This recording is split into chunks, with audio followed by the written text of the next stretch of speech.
People always ask, where are the remaining parts of Tollund? They couldn't understand he was just lying there.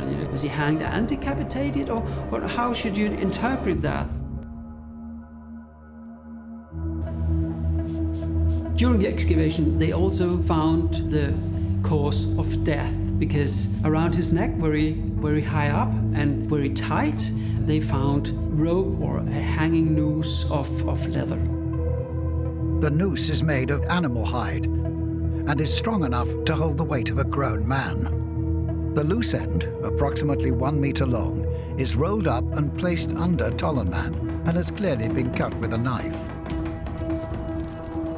The most important time in the history of knife making is probably the Iron Age, when man realized the process of mining rock, separating the ore by crushing it, and smelting iron out by heating. The Iron Age produces farming tools like the ploughshare. The body is photographed at the National Museum. After the excavation, they sent him to the hospital. I think he was the first bog mummy ever to have been x-rayed. So they made an autopsy of him, and they x-rayed the upper part of the body, including the neck. They could see that he had been hanged in the way where you are more slowly strangled by the cord, because they couldn't see any broken vertebrae in the x-ray. This was the conclusion by that investigation.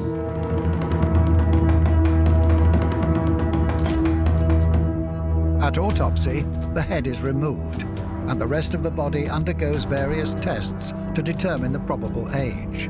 He is found to be 30 to 40 years old. His stomach contains well-preserved grains and seeds that are determined to have been eaten 12 to 24 hours before he dies. This is his last meal.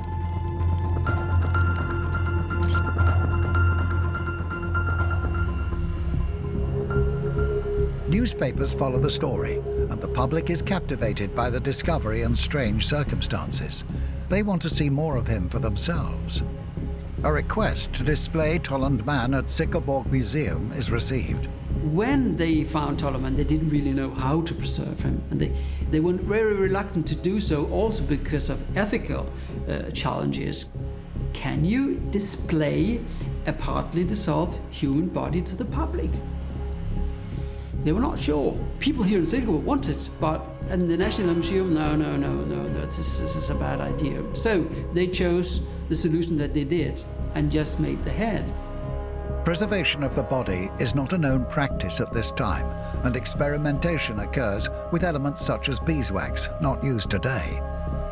They made a very successful experiment with the head, and it turned out really, really great.